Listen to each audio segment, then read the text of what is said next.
Stasa23 here. In today's knife therapy, we have CIVIVI'S strongest elementum, the Elementum Fixed Blade. This one's in dark green micarta, and wow, have they put in some work with the CIVIVI Elementum.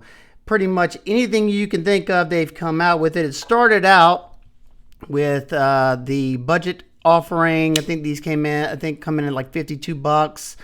It's just a excellent design. You have a nice, what they call drop point. I call it a spear point because I mean it's the same exact shape, and the points in that center line, it doesn't really matter.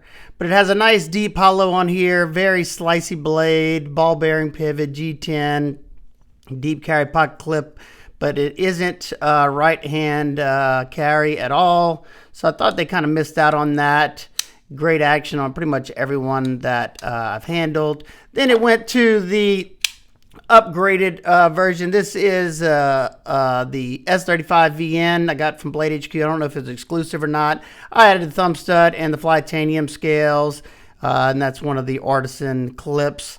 So that's where it went next. And then I'm pretty sure it went to the Elementum button lock, which I think this was a pretty big miss on their part. Even though I love the button lock Elementum, it's a gravity knife, and it's locked shut when it's closed. You got to press the button to release that blade, and like Mr. Nees was showing, you can press the button and spidey flick it if you like. You just got to let go of that button.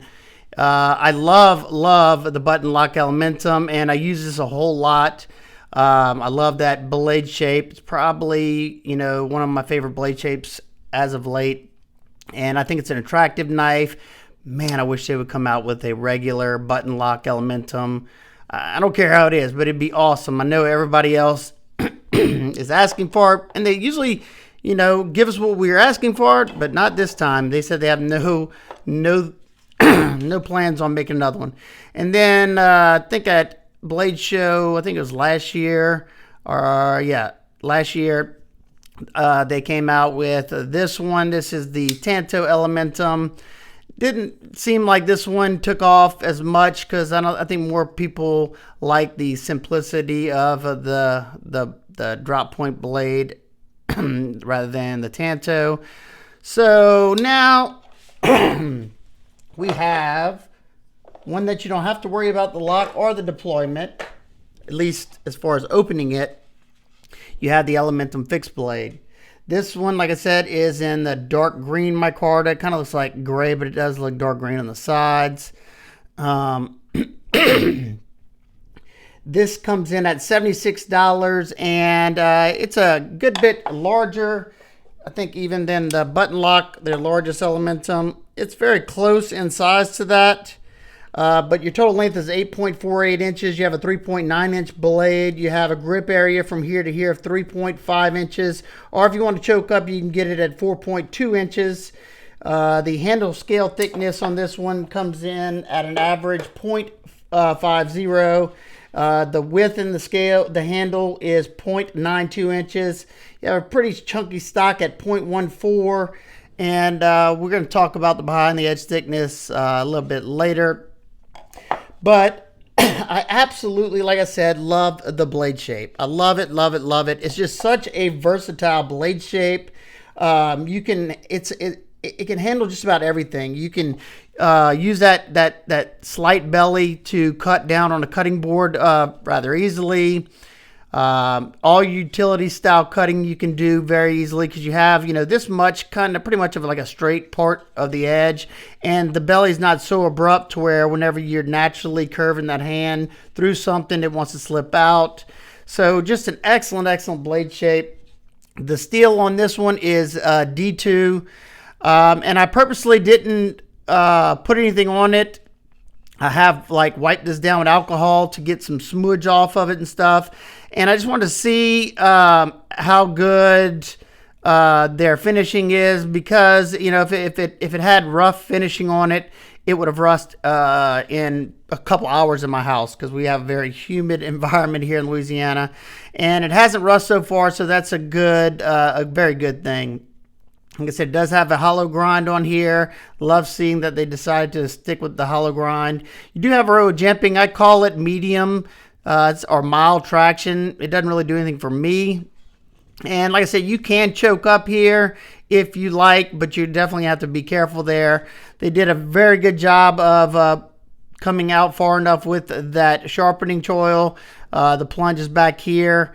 And as you can see, it doesn't widen up for a good bit. So you're going to have lots of sharpening light before this edge starts, the secondary bevel starts to thicken up at all, and before you start to widen up here in the back. So that's always great to see, especially for people who use their stuff and sharpen it often. Now it's time to do a little cutting with the Elementum fixed blade, and let's see how it performs.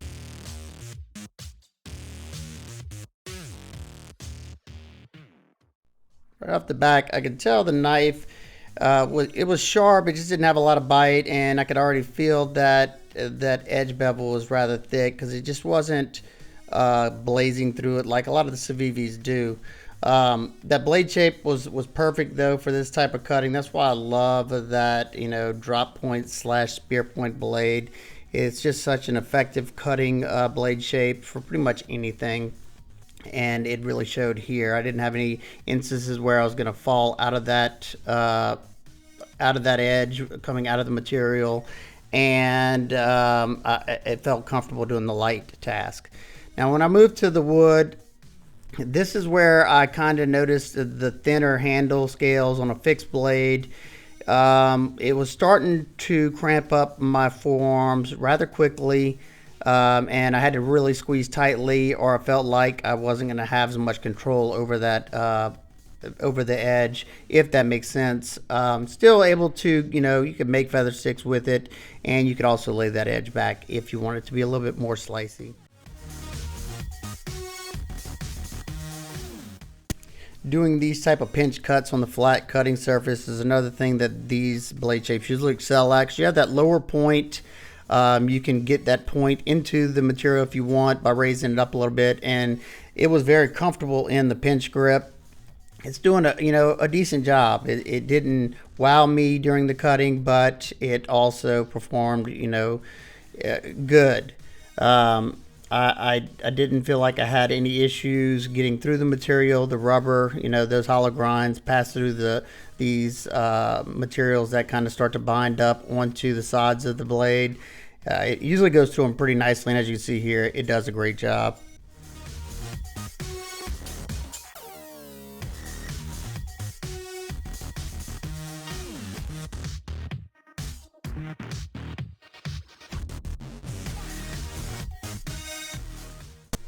Now once we get to this denim, now it is really thick, but I could tell there wasn't as much bite as I like. You kind of feel it catching the material a little bit, but it wasn't really biting into it quickly. I had to do a couple of cuts like that just to make sure I cleared through the material. Now it was definitely evident once I got here. Now the edge is still sharp. I'm able to get through here, but I'm having to use more downward force to cut the sisal rope. And whenever I get toward the end, it gets a little bit more difficult just because I'm starting to dull that front portion out because I did all that other cutting in that exact area. I definitely think this knife would benefit from a thinner primary bevel, or at least laying that edge bevel back. I think it would perform very, very nicely. And like I said, it just depends on what role you plan on putting this knife in. If it's going to be, a do-everything knife around the camp, then, yeah, you might want it a little bit more tough. But if it's going to be something that you want to be nice and slicey, I would definitely lay that edge bevel back if it was me. I'm still able to get 30 cuts, being that this is what I'm ending the test on. So I think that's perfectly acceptable. Alrighty, I hope y'all enjoyed that cutting footage. Sorry I could not take it out into the woods. It's just way too hot for me. It's dangerous for me to be out in the heat. So I did my very best and improvised, did it indoors. Let's talk about deployment and action on this knife. Of course, it's a fixed blade, but we can talk about how it comes out of the sheath. Now, I will say this is an excellent sheath. Probably one of the nicest I've had in a while. Just listen to the nice positive click you have here. very positive, absolutely no rattle. And usually whenever I have such a positive click like that, it is a beast to try to get it out. However, this one has a little pad right here to push off on, and it's very, very easy to pull out. Also, it does have a drainage hole there just in case it get wet, and especially being this is D2. After this video, I will put some EDCI on here. You know, I'm not stupid. You have tons of lashing points, as you can see, and it comes with the Bob Trezula clip, the one he designed. Several different ways you can set this up, and different thick lengths of belts. I'm not going to show it on because that's just not, I don't carry like that. I usually have it strapped to a pack. Actually, you know, after this video, it will be hooked to one of my backpacks. Let's talk about the scales and the ergonomics. First off, you have, like I said, this dark green micarta, and they didn't polish it, so it's got that nice grippy texture that I love. It's kind of like a furry texture, nice and soft. They did an excellent job of rounding over the edges. Hopefully that's coming through. Very, very nice. So no sharp edges to speak of. Now the scales are shadow boxed. Basically just means that the full tang is sticking out a little bit, as you can see. Some people love it, some people hate it. I don't care as long as it doesn't hurt in my hand. And they do a good job of beveling the edges on the tang right here, so it's comfortable as far as that goes. And there was no hot spots to speak of. Comfortable in every grip because you have that neutral handle, no crazy choils. Now they left the design of the flipper tab like on the regular Elementum flipper, which is nice because you do have a little guard just in case you have to, you know, trying to get into a barrel or something where you have to penetrate it. You don't want to slide up on that blade. And that gripping micarta is also going to give you some traction. So that's nice to see there. It is bolt-on construction. You have T8 hardware there that's been coated. You have the CIVIVI branded logo here, but on this side you have the Torx head on both sides. I love the fact that they didn't put a hole into the frame to put the lanyard, rather put a spot on the back so it stays out of your grip. Very, very nice, because I hate whenever you have the hole there and you have to put a lanyard, but your hand's sitting on there, so you feel that nice, well thought out plan for the lanyard. Now, I'll probably remove this. I'm not a lanyard guy, and I noticed it was getting in the way during the testing, so after the video, I'll remove it, but I do understand, you know, say if your hands are bigger and you need something else to grab a hold to, or you just like the way they look, or you use it as a means to pull it out of the sheath. You know, whatever your use for it, that's totally fine. Something I did notice rather quick, and you know, especially with a bigger fixed blade, this would be for me a belt knife or a camp knife. This is definitely not going to be an EDC fixed blade. It's way bigger than what I usually carry. I don't usually go over 7 inches for my EDC size fixed blades, and the weight on this one is a little bit more weighty than, you know, like I would like to drop in the pocket or the back pocket. This would have to either go on a belt or in a pack like I would be doing. But you know, if you plan on doing, you know, just some, you know, quick chores, or you're doing some pinch cutting onto a cutting board, this thing's going to excel. Doing some quick work, breaking down a box, it's going to excel. Now, if you plan on doing some long stints of cutting, especially where you're having to grip the handle tightly, that's where this is probably not going to be the best best option, because you have completely flat scales.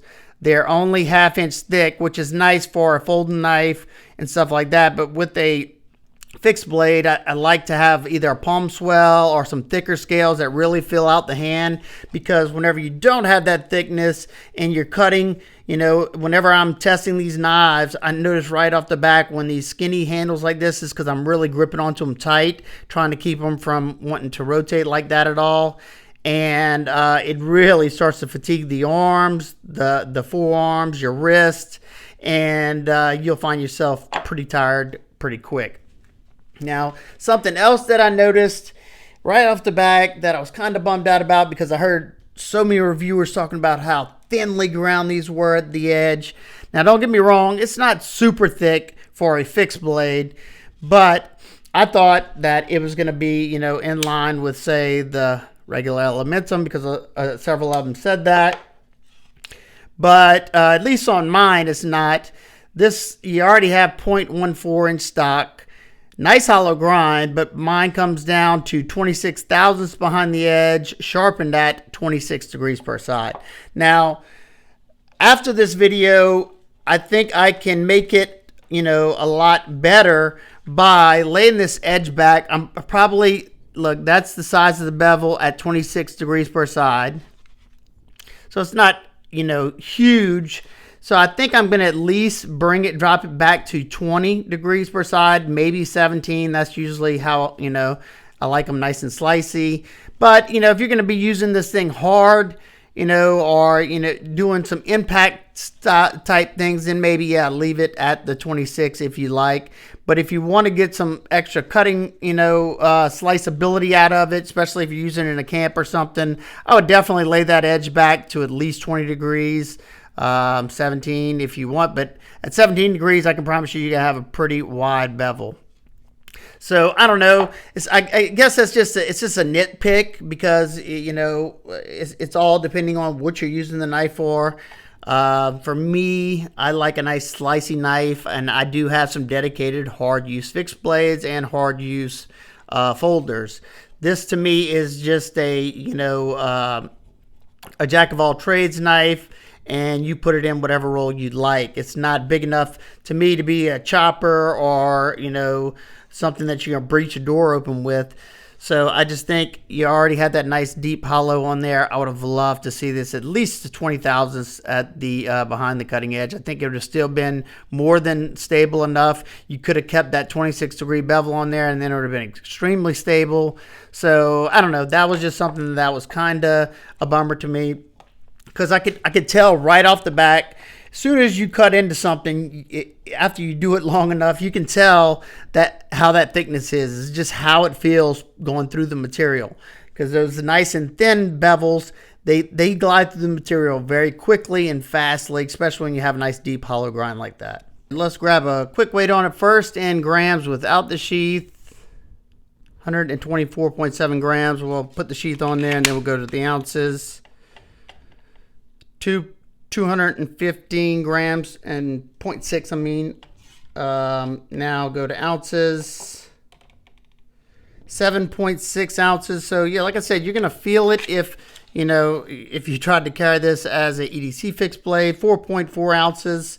So not terrible. Like I said, great for a belt knife. Some quick size comparisons. You have the CIVIVI knives, fixed blade Tamashii. And on the bottom, you have the Manly knives. I think it's the Patriot. It's, you know, a little smaller than the Tamashii and a hair longer than the Patriot. The Patriot's probably, you know, your best overall size comparison. Here it is next to the Spyderco Bow River and the KIZER Harpoon. It's bigger than both of these.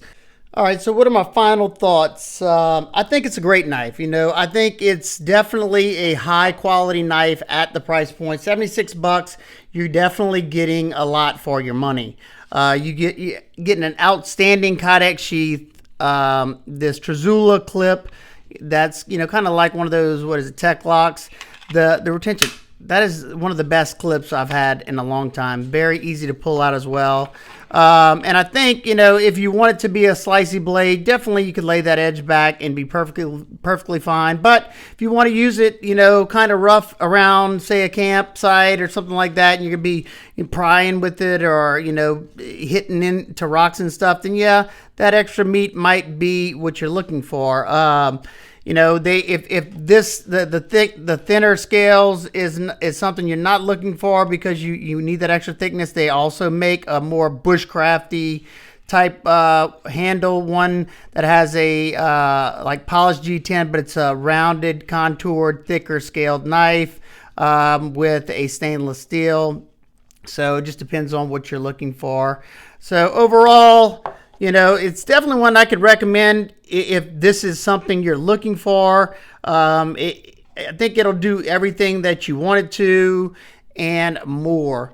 So there you go. If you have any questions, comments, concerns, please leave them down below. I hope everybody's having an absolute amazing day. I will see y'all on the next one. Peace.